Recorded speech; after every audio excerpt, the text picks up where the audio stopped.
All right, streaming over here.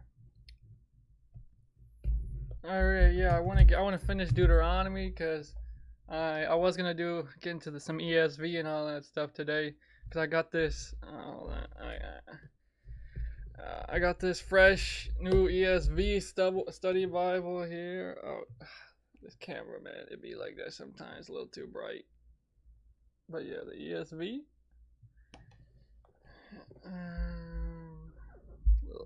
Maybe I should adjust the camera settings here.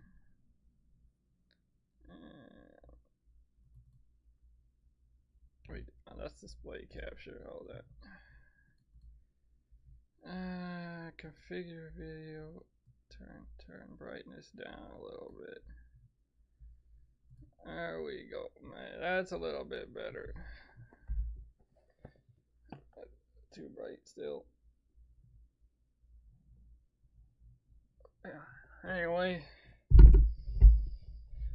yeah, I got the ES. I got that. So I want to finish this NIV, Deuteronomy, and stuff like that, and at least. And I don't know if I'll continue from there in the NIV series. I got through the Torah, and I think today I'll finish the Torah, and then I did Matthew, and then I could do Mark, Luke, John.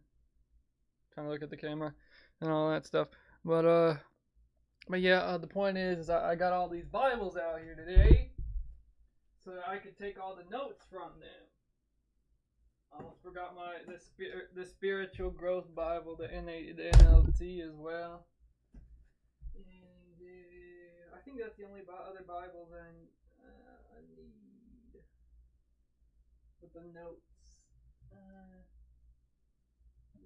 Maybe you would have to have this King James cross reference as well, just to see what they got. See what they could cross reference there. Maybe. Maybe we'll see. But anyway, yeah. I think it's 34 chapters that Deuteronomy has, and I've done 29. So I'm going to finish that up, and let me get my. I figured I'd do it in a live stream instead of an actual recorded video, because that takes a lot less time. That's when you can't even really see all these Bibles that are below here. You can see the good old Vinland Saga books that I've propped this up on, though. I forgot this is how awkward this is. I got my setup. All right, but yeah, let's get to Deuteronomy chapter 30. Mute that.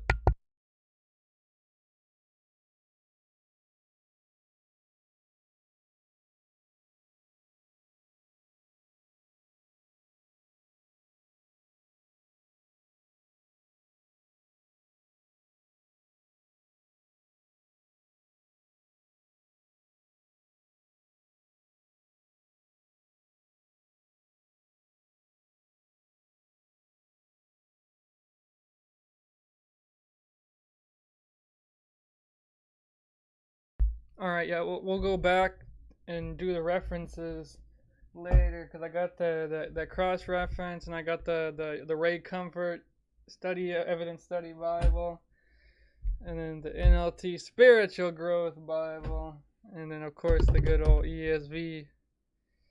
But I just got it. I'm very interested in looking through this and seeing what insights they got is on this. So I'm just gonna have that one open so I could I've kind of skimmed through it. But yeah, let's see. I'll just get that prepared here.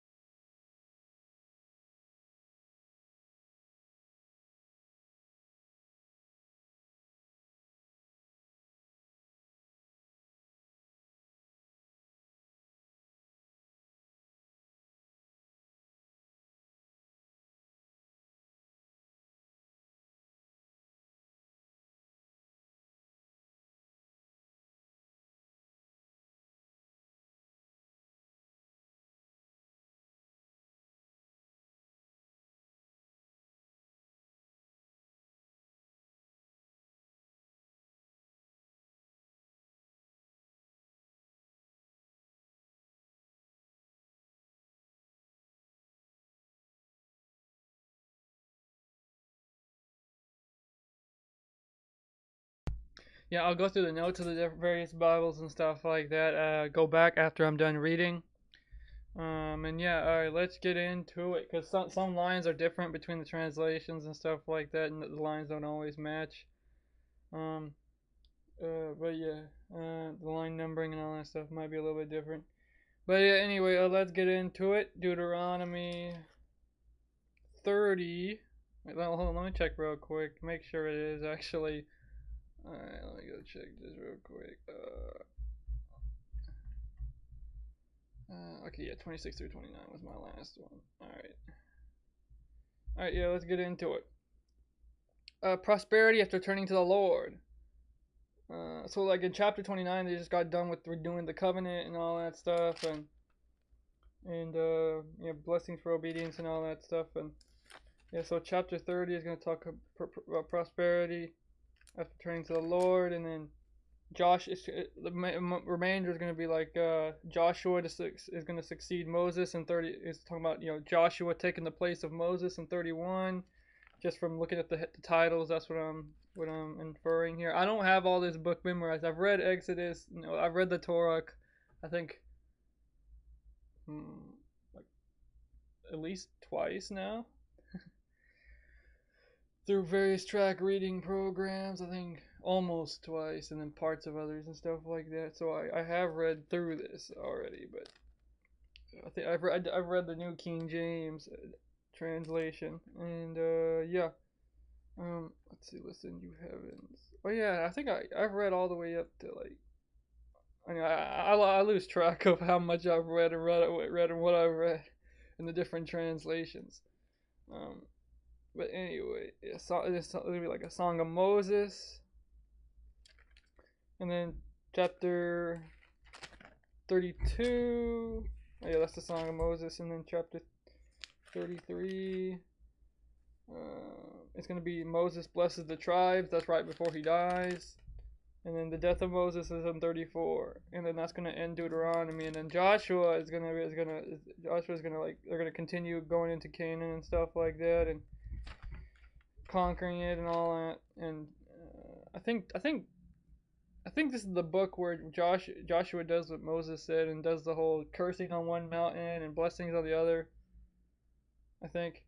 Yeah, don't quote me on that. Don't take my word for it. Go and actually read it to confirm, because it's been a minute since I've read the book of Joshua.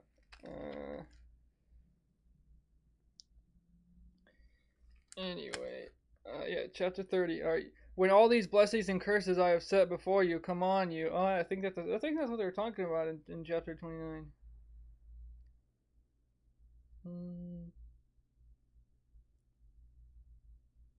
I don't remember. All right. Anyway, yeah, chapter 30. When all these blessings and curses I have set before you come on you, and you take them to heart wherever the Lord your God disperses you among the nations, and when you and your children return to the Lord your God and obey him with all your heart and with all your soul, according to everything I command you today, then the Lord your God will restore your uh, fortunes and have compassion on you and gather you again from all the nations where he scattered you, even if you have been banished to the most distant land under the heavens. From there the Lord your God will gather you and bring you back. He will bring you to the land that belonged to your ancestors, and we will take possession of it. He will make you more prosperous and numerous than your ancestors. The Lord your God will circumcise your hearts and the hearts of your descendants, so that you may love him with all your heart and with all your soul and live. The Lord your God will put all these curses on your enemies who hate and persecute you. You will again obey the Lord and follow all his commands I am giving you today. The Lord your God will make you most prosperous in all the work of your hands and in the fruit of your womb, the young of your livestock and crops of your land. The Lord will again delight in you and make you prosperous, just as he delighted in your ancestors, if you obey the Lord your God and keep his commands and decrees that are written in this book of the law, and turn to the Lord your God with all your heart and with all your soul. See, I think what it was talking about here is, it's interesting because God tells Moses. I think if I remember correctly. Let me look this up. Real quick. Give me a second. Mute the mic.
Sorry, the mic was muted.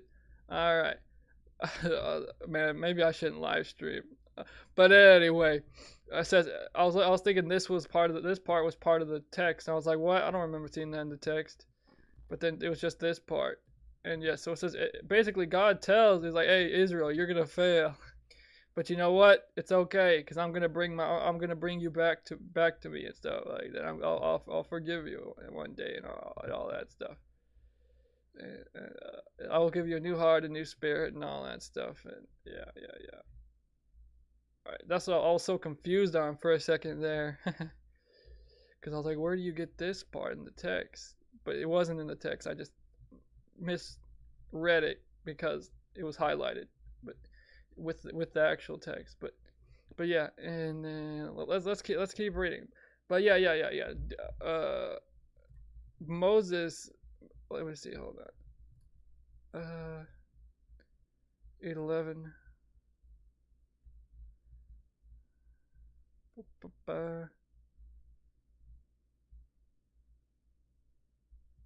Yeah, there you go. We're getting there, because I could have swore I remember something about the Lord telling Moses, "Hey, your people are gonna go, like the Israelites are going to fall to and worship these pagan deities in the land in the land of milk and honey I'm going to give you." And of course, God knows all things, so He knows that's going to happen. He knows. Oh, what did I just do? What? Anyway, yeah. All right, let's get back. All right. Anyway, what's print cleanup? What is this? The queue for 3 days, gold card. Man, yeah, get out of here, get out of here. All right, yeah, let's keep reading. Where was I at? Okay, then the Lord your God will make you most prosperous, all the work of your hands, and the fruit of your womb, the young of your livestock, and the crops of your land. The Lord will again delight in you and make you prosperous, just as He delighted in your ancestors. If you obey the Lord your God and keep His commands and decrees that are written in this book of the law, and turn to the Lord your God with all your heart, with all your soul. Now what I am commanding you today is not too difficult for you or beyond your reach. It is not up in heaven, so that you have to ask, who will ascend into heaven to get it and proclaim it to us, so we may obey it? Nor is it beyond the sea, so that you have to ask, who will cross the sea to get the word? And it is very near you. It is in your mouth and in your heart, so you may obey it. And then there's a note here in this NIV study Bible here. Sometime on 30:14 it says, sometimes people make a relationship with God sound impossibly difficult. Moses emphasizes its simplicity. You don't have to swim oceans or ascend into heaven. You just have to understand, believe, and obey the word God has given. In a famous New Testament passage, the Apostle Paul applied this lesson to confessing faith in Jesus Christ. See Romans 10:6-10. I'll have you guys can do that on your own. See, I set before you today life and prosperity, death and destruction. For I command you today to love the Lord your God, to walk in obedience to Him, and to keep His commands, decrees, and laws.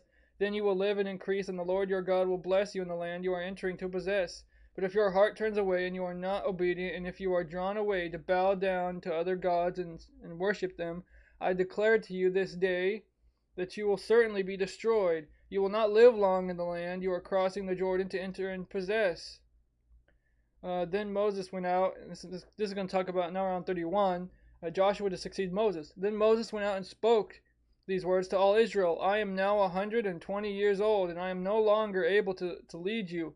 The Lord has said to me, you shall not cross the Jordan. The Lord your God Himself will cross over ahead of you. He will destroy these nations before you, and you will take possession of their land.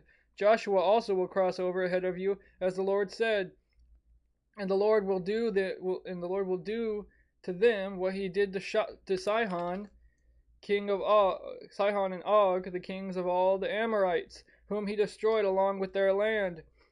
The Lord will deliver them to you, and you must do to them all that I have commanded you. Be strong and courageous, for the Lord your God goes with you. He will never leave you nor forsake you.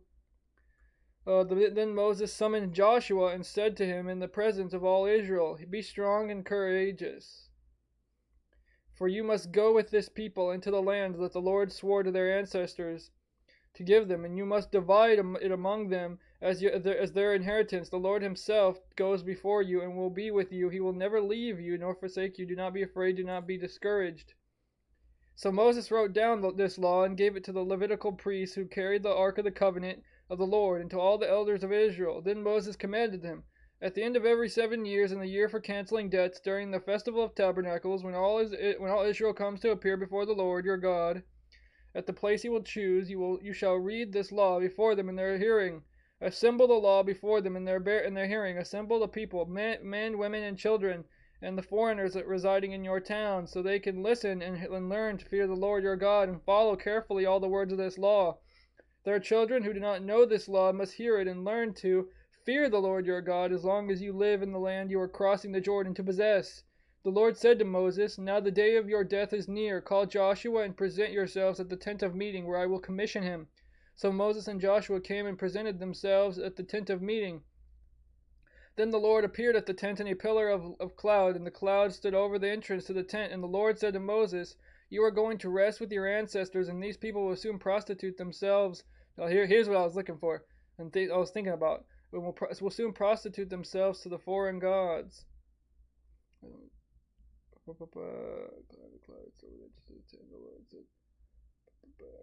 yeah.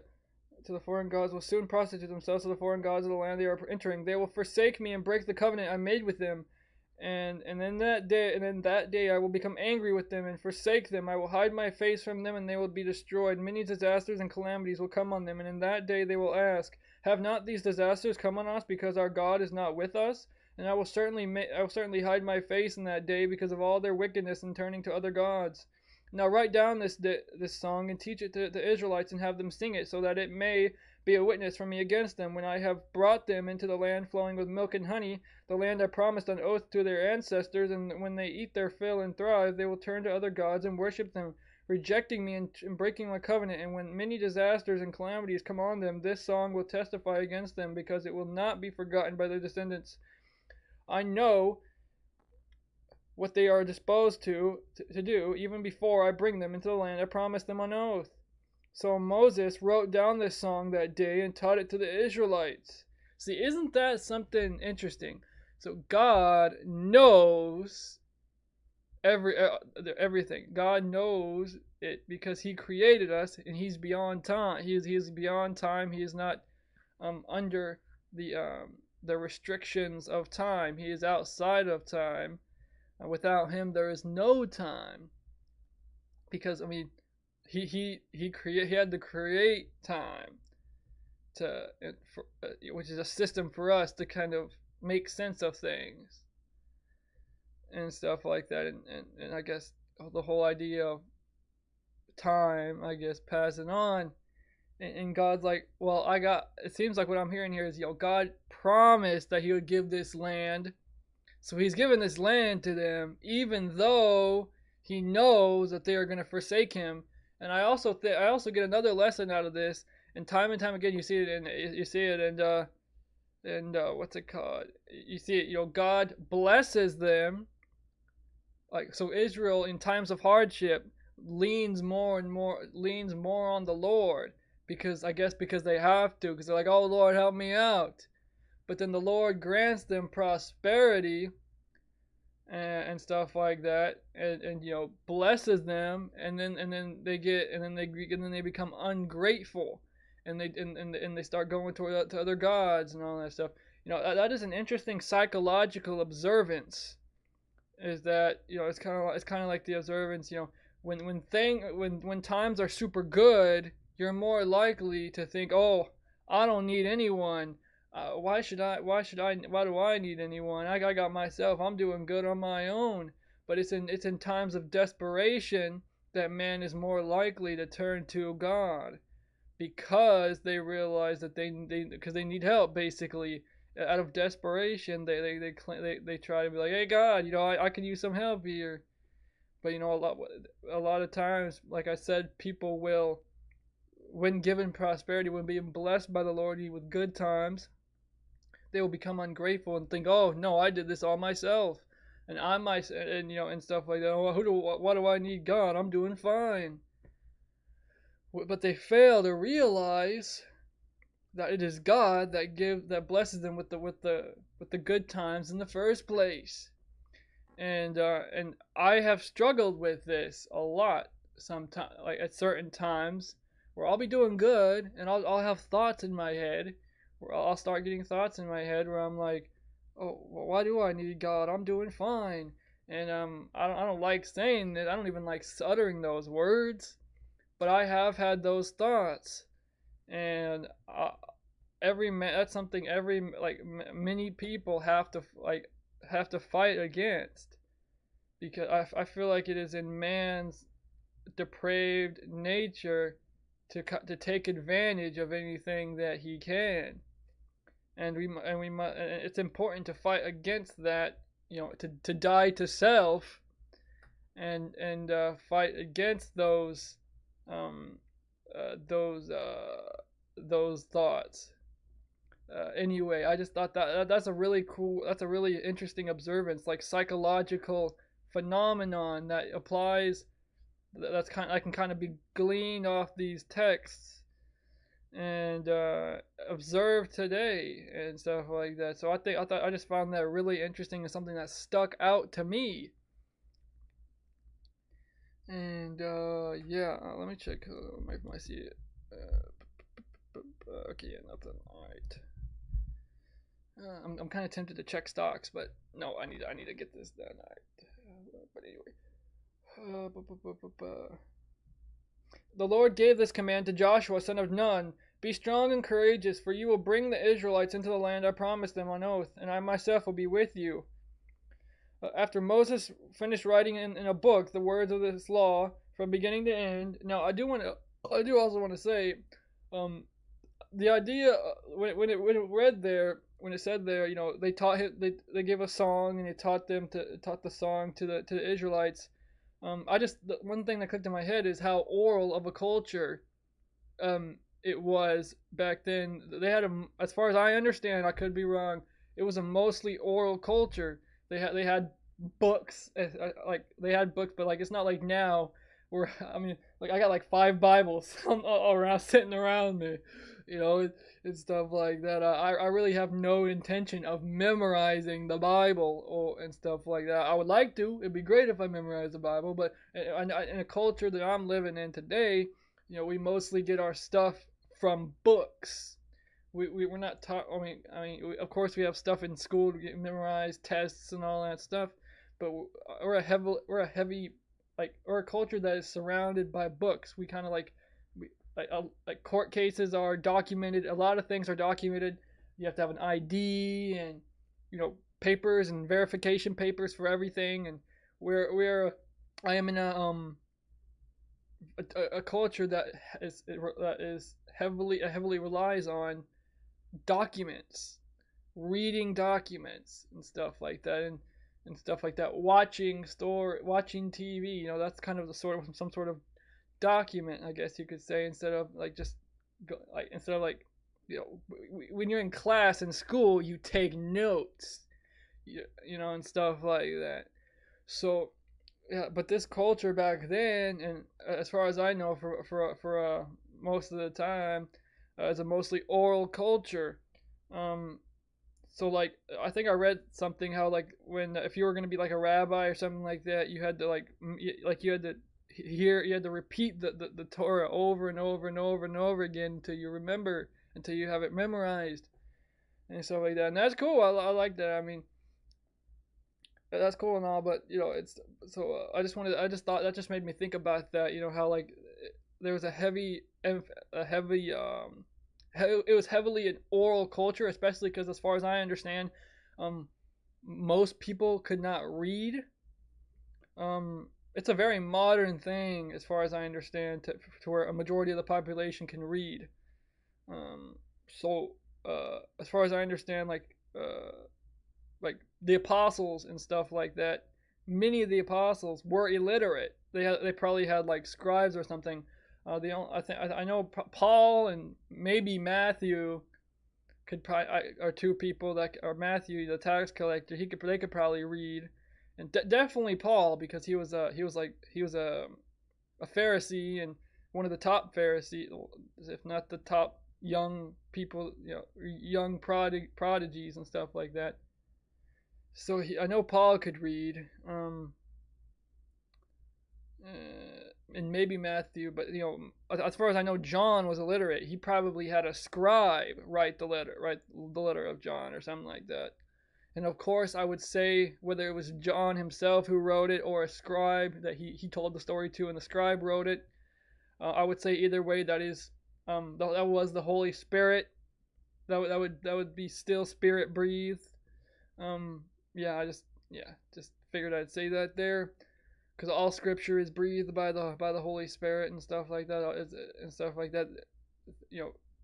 People wrote the books and kept up the books and all that stuff, sure, and translated the books and all that stuff. But all of it, that is an act of that is, like, as far as I understand, sovereign actions, and stuff like that by God. The guided by the Spirit when writing and stuff like that, and take it in. But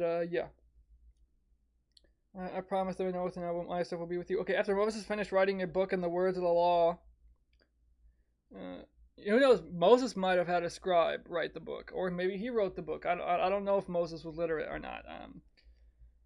But it doesn't matter either way. But after Moses finished writing in a book the words of this law from beginning to end, he gave this command to the Levites who carried the Ark of the Covenant of the Lord to take this book of the law and place it beside the Ark of the Covenant of the Lord your God.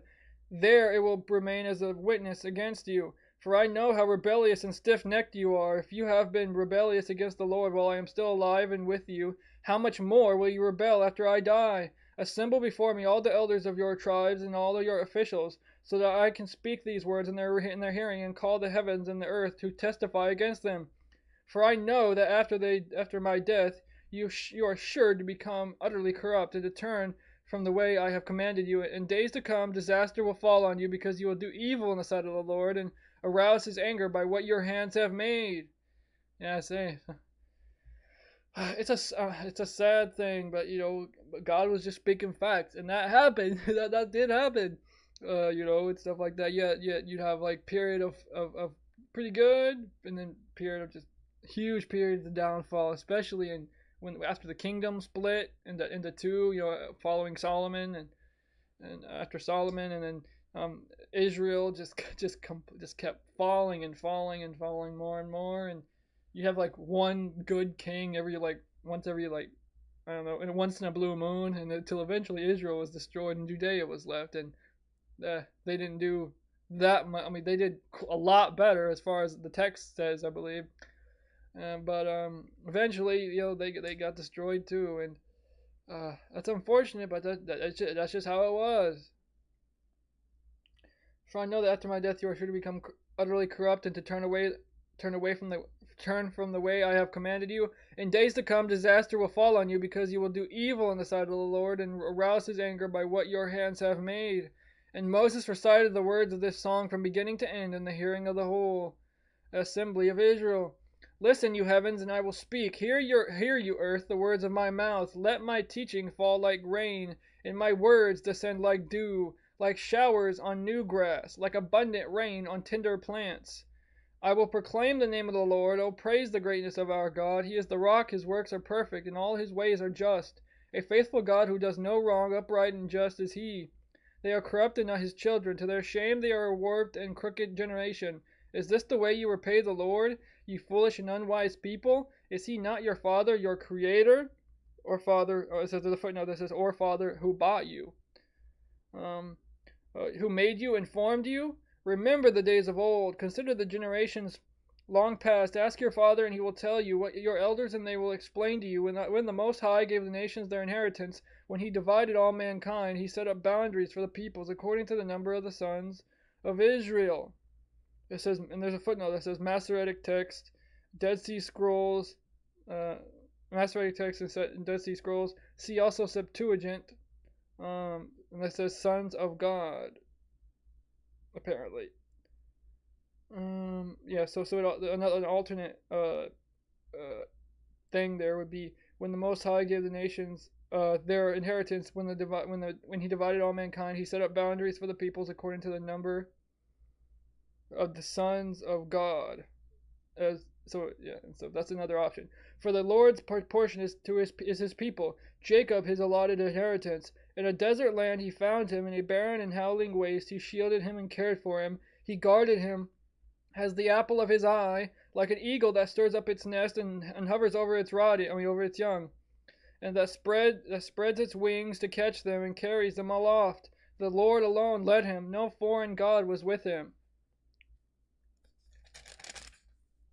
He made him run on the heights of the land and fed him with the fruit of the fields. He nourished him with honey from the rock and with oil from the flinty crag, with curds and milk from herd and flock, and with fattened lambs and goats, with choice rams of Bashan and the finest kernels of wheat. You drank the foaming blood of the grape. Jeshurun, or it says Jeshurun means the upright one, that is Israel.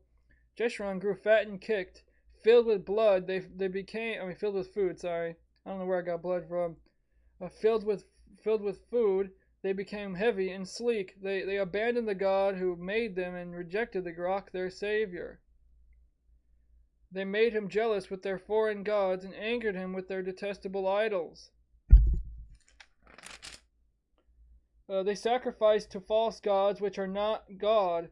Gods they had not known, gods that recently appeared, gods your ancestors did not fear. You deserted the rock who fathered you, you forgot the God who gave you birth. The Lord saw this and rejected them because he was angered by his sons and daughters. I will hide my face from them, he said, and see what their end will be. For they are a perverse generation, children who are unfaithful. They made me jealous by what is no God and angered me with their worthless idols. I will make them envious by those who are not a people. I will make them angry by a nation that has no understanding. For a fire will be kindled by my wrath on that burns down to the realm of the dead below. It will devour the earth and its harvest, and set afire the foundation of the mountains. I will heap calamities on them and spin my arrows against them. I will send wasting famine against them, consuming pestilence and deadly plague. I will send against them the fangs of the wild beasts. The venom of vipers that glide in the dust. In the street the sword will make them childless. In their homes terror will reign. The young men and young women will perish, and infants and those with gray hair. I said I would scatter them and erase their name from human memory. But I dreaded the taunt of the enemy, lest the adversary misunderstand and say, our hand has triumphed. The Lord has not done all this. Some stuff, man. They are a nation without sense. There is no discernment in them. If only they were wise and would understand this and discern what their end will be. How could one man chase 1,000 or two put 10,000 to flight, unless their rock had sold them? Unless the Lord had given them up, for their rock is not like our rock, and as even our enemies concede, their vine comes from the vine of Sodom, and from the fields of Gomorrah. Their grapes are filled with poison, and their clusters with bitterness. Their wine is the venom of serpents, and the deadly poison of cobras. Have I not kept this in reserve, and sealed it in my vaults? It is mine to avenge. I will repay in due time. Their foot will slip. Their day of disaster is near, and their doom rushes upon them. And I'll go back for the notes. The Lord will vindicate his people and relent concerning his servants when he sees their strength is gone and no one is left, slave or free. And there's a footnote that says, or they are without a ruler or leader.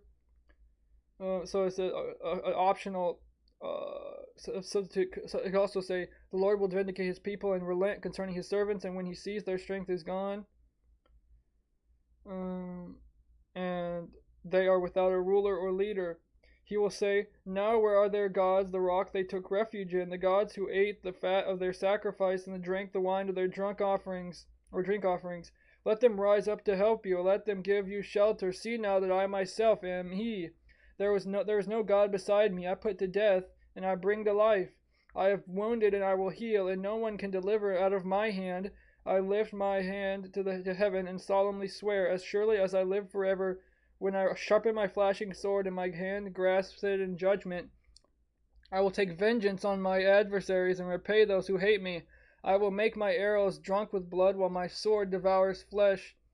The blood of the slain and the captives, the heads of the enemy leaders. Rejoice, you nations, with his people. There's a footnote that says here, or make his people rejoice, you nations. For he will avenge, and then there's a B, okay, Masoretic text, and then Dead Sea Scrolls say, as well as Septuagint say, people in all let, so it says, rejoice, you nations, with his people, and let all the angels worship him. But as an alternate text for that, for he will avenge the blood of his servants. And then for rejoice, you nations, with all his people, an optional thing will say, it could also say, make his people rejoice, you nations. Okay. For he will avenge the blood of his servants. He will. That's the what's in there, not the footnote. So just the text says, "Rejoice, you nations, with his people, for he will avenge the blood of his servants. He will take vengeance on his enemies and make atonement for his land and people." Moses came with Joshua, Hebrew Hoshea, a variant of Joshua, came with Joshua or Hoshea, whatever, son of Nun, and spoke all the words in this song in the hearing of the people. When Moses finished reciting all these words to all Israel, he said to them, Take to heart all the words I have solemnly declared to you this day, so that you may command your children to obey carefully all the words of this law. They are not just idle words for you, they are your life. By them you will live long in the land you are crossing the Jordan to possess. On that same day the Lord told Moses, Go up into the Abarim range to Mount Nebo in Moab, across from Jericho, and view Canaan.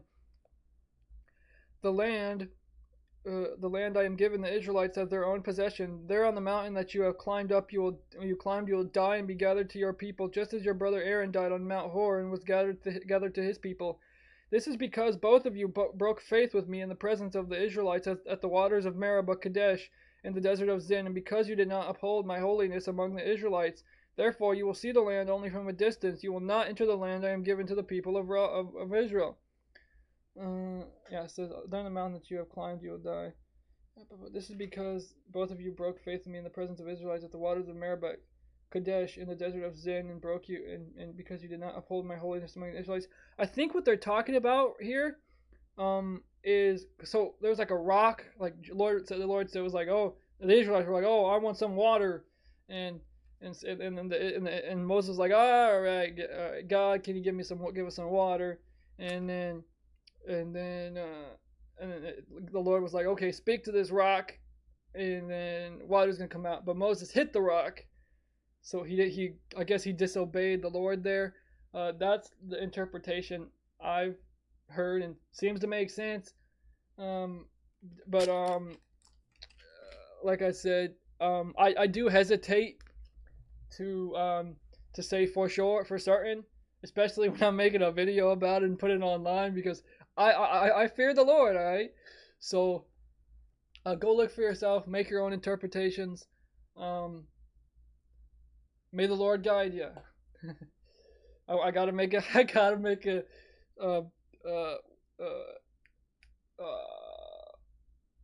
what's that called? Disclaimer, alright? Why do my teeth look so white on the camera? My teeth are not that white, bro. I'm telling you what. Anyway. Alright, maybe it's just because I'm looking at a lot smaller window on an OBS. Anyway. The lighting feature do be working, though.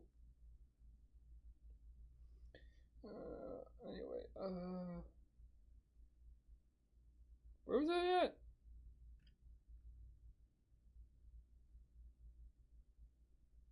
Oh yeah, therefore you will see the land only from a distance. You will not enter the land I am giving to the people of Israel.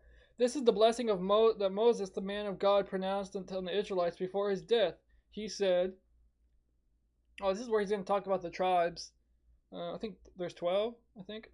Okay. The Lord came from Sinai and dawned over them from Seir. He shone forth from Mount Paran. He came with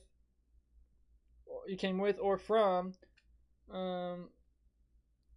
myriads of holy ones from the south, from his mountain slopes. It says the meaning of the Hebrew for this phrase is uncertain, for the mountain slopes. Okay, all the holy ones are in your hand. At your feet they all bow down. And from you received instruction, the law that Moses gave us, the possession of the assembly of Jacob. I lost my place. Assembly of Jacob. He was king over Jeshurun, or Israel. Jeshurun means the upright one. That is Israel. Also in verse 26. Okay. Oh yeah. He was king over Jeshurun when the leaders of the people assembled, along with the tribes of Israel. Let Reuben live and not die, but let his people be few. So yeah, so it could say nor or but let. So it could say let Reuben live and not die, nor his people be few, or let Reuben live and not die, but let his people be few. So it could be, I guess, because there's variants and stuff like that. Of course, thousands and thousands of manuscripts and stuff like that. Of course, because it had to be copied and all that stuff. So we have variants, and so you list all the possible variants there. Good translations will do that. And yeah, and this he said about Judah: "Hear, Lord, the cry of Judah. Bring him to his people. With his own hands he defends his cause. Oh, but he be his help against his foes." About Levi he said, "Your Thummim and Urim belong to your faithful servant. You tested him at Massah. You contended with him at the waters of Meribah. He said of his father and mother, I have no regard for them. He did not recognize his brothers or acknowledge his own children. But he watched over your word and guarded your covenant. He teaches your precepts to Jacob and your law to Israel. He offers incense before you and whole burnt offerings on your altar before all. We bless all his skills, Lord, and be pleased with the work of his hands. Strike down those who rise against him, his foes, till they rise no more. About Benjamin he said, let the beloved of the Lord rest secure in him, for he shields him all day long, and the one the Lord loves rests between his shoulders.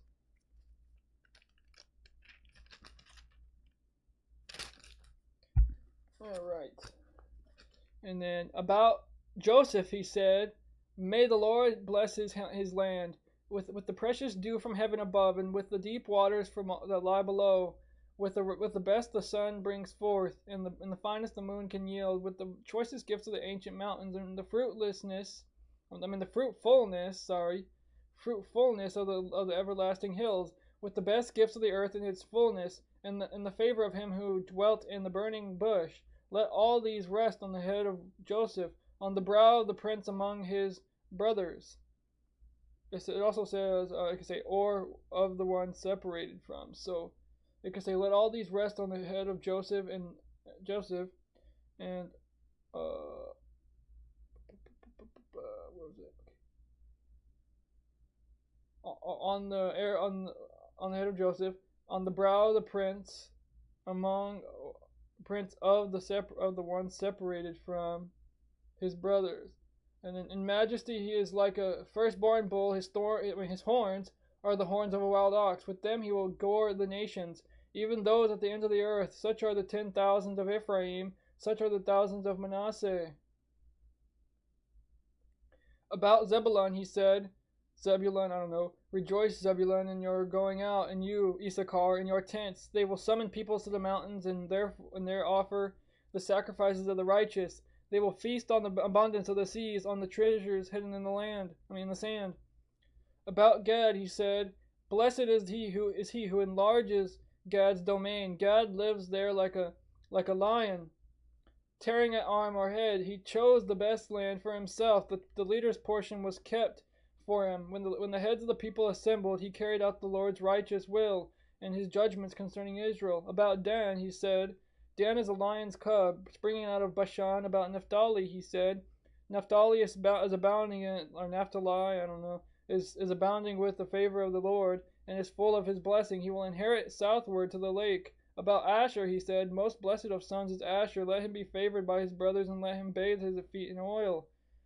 The bolts of your gates will be iron and bronze, and your strength will equal your days. There is no one like the God of Jeshurun, who rises across the heavens to help you, and on the clouds in his majesty. The eternal God is your refuge, and underneath are the everlasting arms. He will drive out your enemies before you, saying, destroy them, so Israel will live in safety.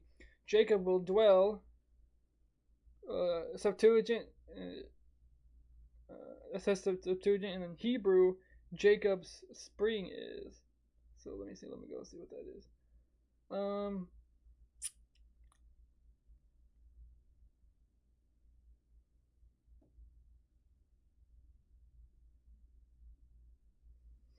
Okay, so Israel will live in safety. Jacob will. Oh, Jacob's. So an alternate thing is Jacob's spring is secure in a land of grain and new wine, where the heavens drop dew. Blessed are you, Israel, who is like you, a people saved by the Lord. He is your shield and helper, and your glorious sword. Your enemies will cower before you, and you will tread on their heights. Then Moses climbed Mount Nebo from the plains of Moab to the top of Pisgah, across from Jericho. There the Lord showed him the whole land, from Gilead to Dan, all of Naphtali, the territory of Ephraim and Manasseh, all the land of Judah as far as the Mediterranean Sea, the Negev and the whole region from the valley of Jericho, the city of palms as far as Zor. Then the Lord said to him, this is the land I promised on oath to Abraham, Isaac, and Jacob, when I said, I will give it to your descendants. I have let you see it with your eyes, but you will not cross over into it. And then there's a note here on 34:5. To his great disappointment, Moses could not lead his people into the new land for reasons mentioned in 32:48-52, but God allowed him a final look over all the promised land, and in a very unexpected way, Moses did realize his dream of setting foot in the promised land. More than 1,400 years later, he returned with the prophet Elijah and visited with Jesus on the Mount of Transfiguration. Oh yeah, I forgot about that, because you have it on the Mount of Transfiguration. Moses, I think it was Moses and Elijah, is there with like Peter and I think maybe like James and John. I think let me look this up.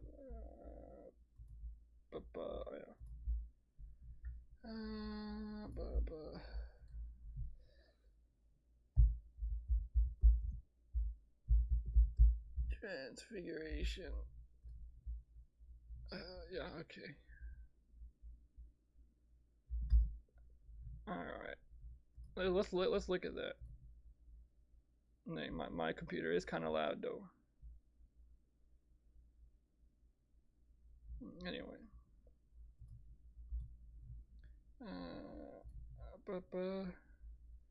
Yeah, so 6 days she just took. Oh yeah, she took with them Peter, James, and John, brother of James, and led them up a high mountain by themselves.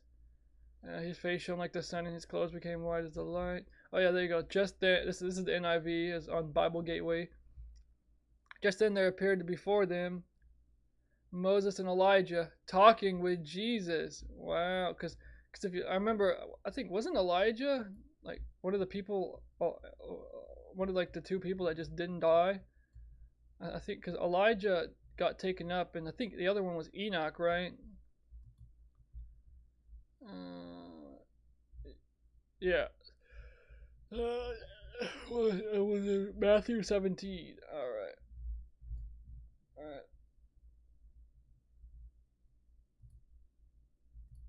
Alright.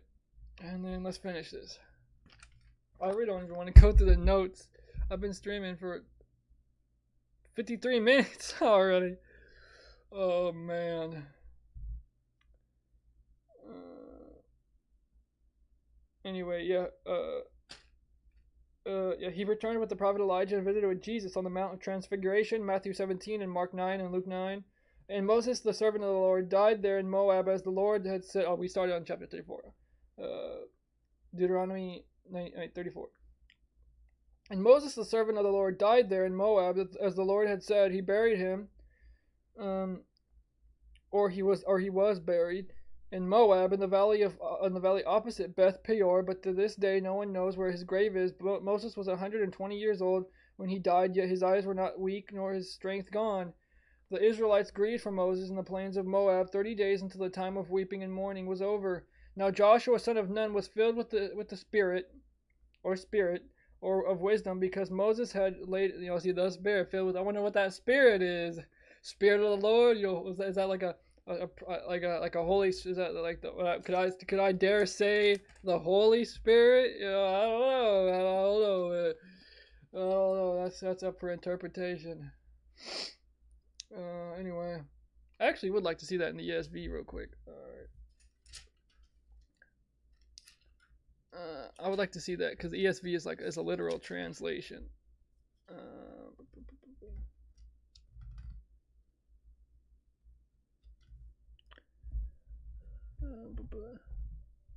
And the people of Israel wept from as far as the valley of Jericho, city of palm trees. And Joshua son of Nun was full of the Spirit.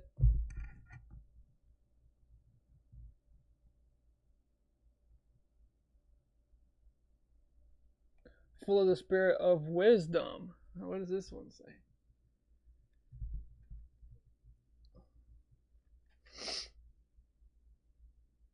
Oh yeah, okay, spirit of wisdom. Well, I guess yeah, it is wisdom, because Moses had laid his hands on him.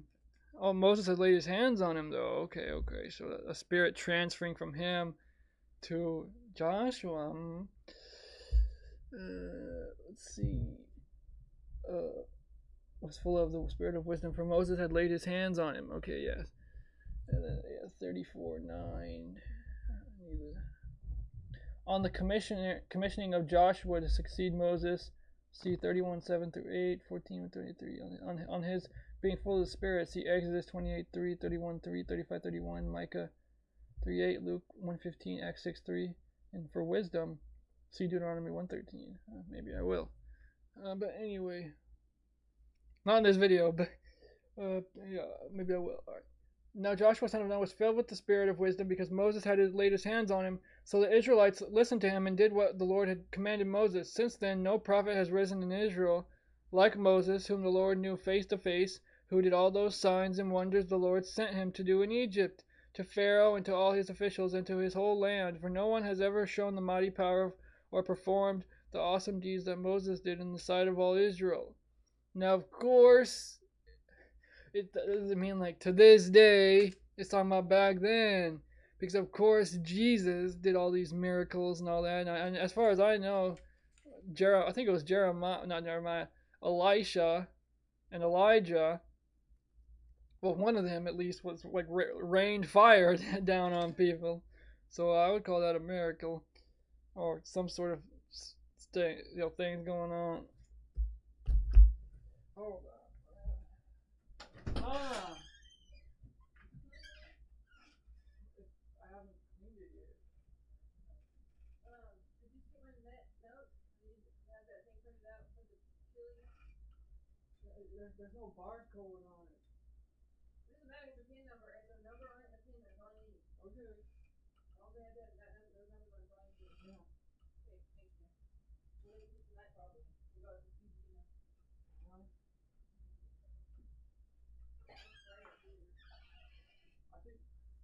Did I put the metal trays back in? Yeah. Yeah, I did clean it.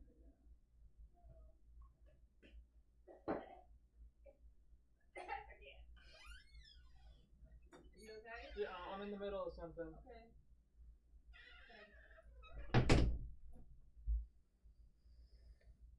Alright. Anyway, Moses and the Lord, since then no problem. For no one has ever shown the mighty power or performed the awesome deeds that Moses did in the sight of all of Israel. Yeah. But definitely Jesus did those things and more. I mean, so yeah.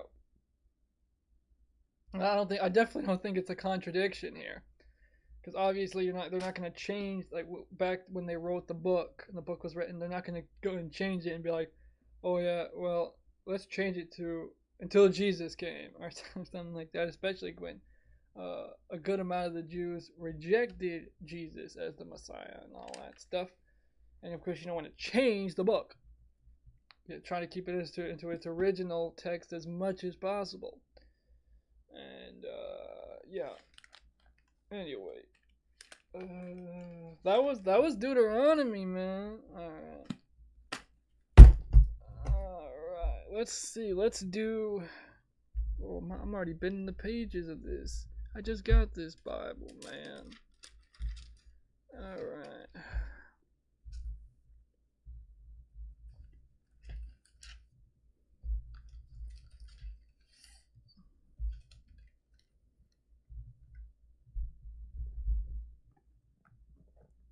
Okay. Oh.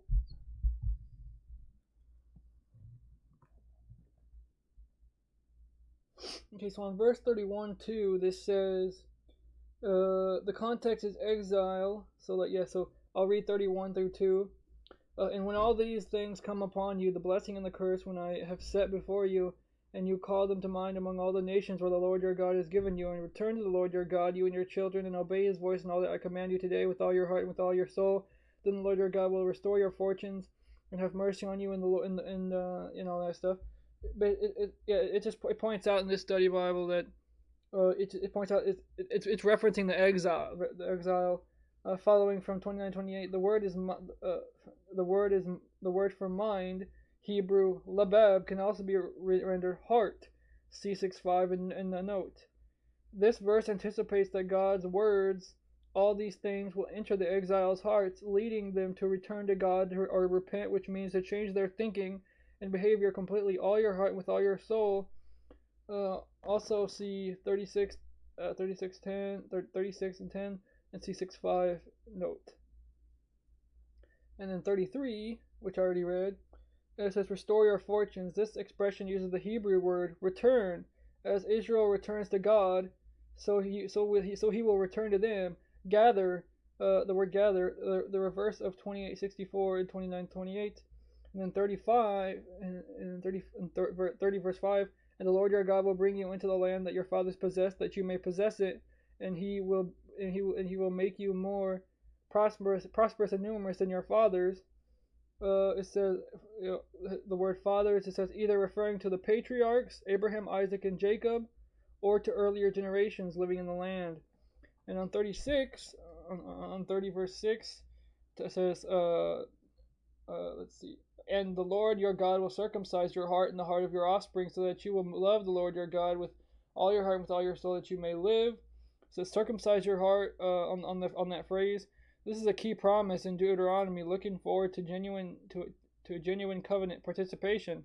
See Jeremiah 31:33, Ezekiel 36:26-27, Romans 2:25-29, Colossians 2:11. See note on Deuteronomy 10:16, so that you will love.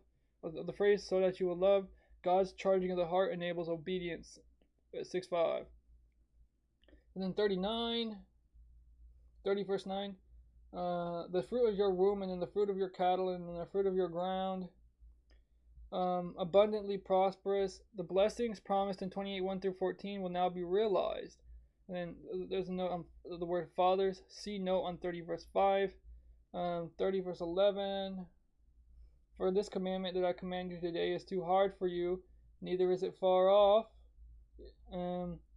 It says it's not too hard for you. That phrase, when the heart is circumcised, not too hard when your heart is circumcised. See note on verse 6. Keeping the law is possible, which I find that interesting, because as far as I understand, keeping the law isn't possible.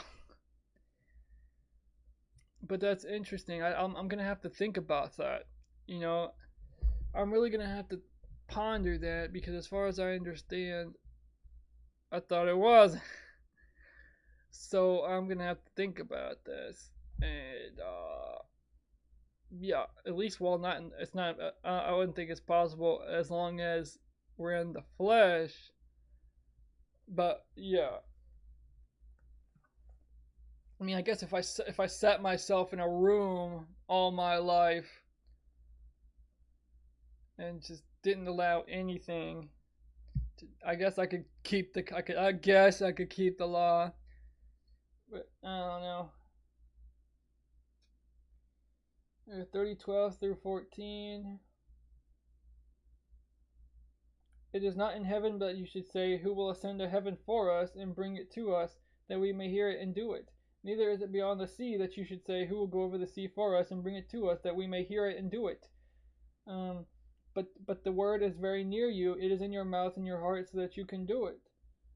In your mouth and in your heart. This is the result of the circumcised heart that enables obedience. See note on verse 6. Paul quotes from these verses in Romans 10:6 through 8 to show that the Jews already had the message of faith through the scriptures. And then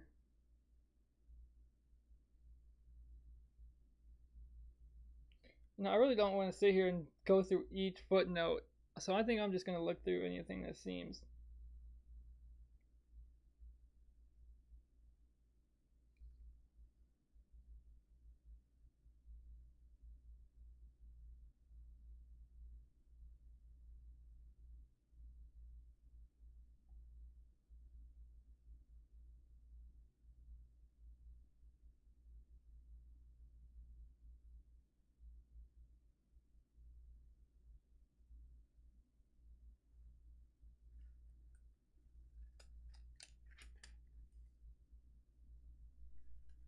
See if there's anything too crazy going on.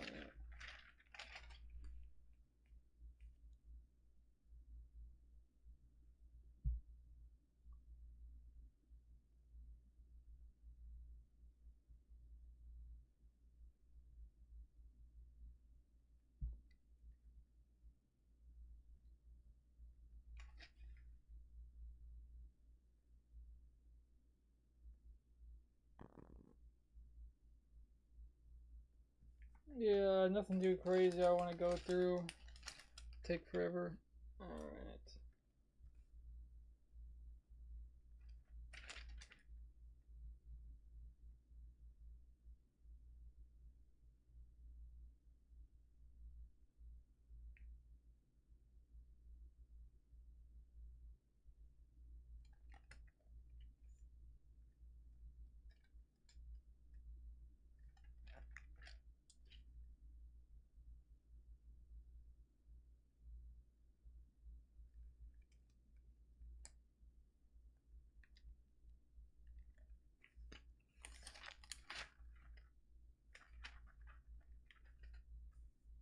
Yeah, alright, that's it.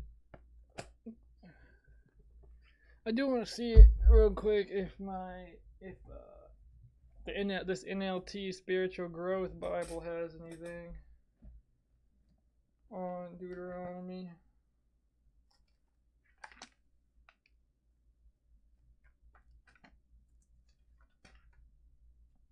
Very nice book though.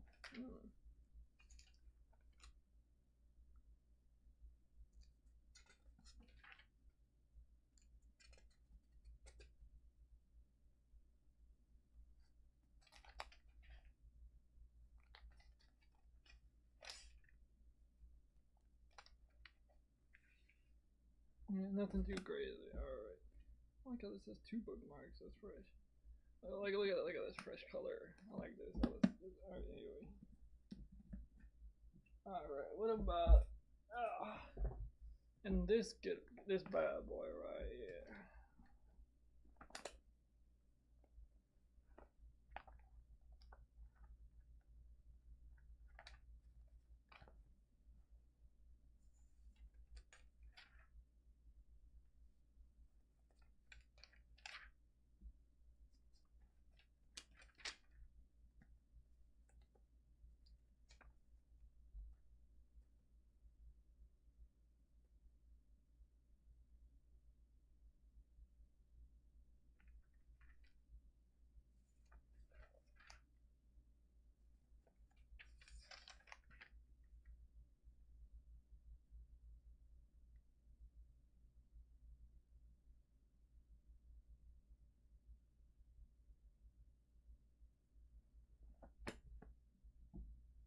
Alright, that's it.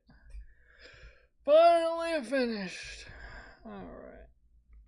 Finished through the Torah for the NIV, as well as Matthew, of course. And, yeah. What is virtual cam? Anyway, alright, yeah, I am finished.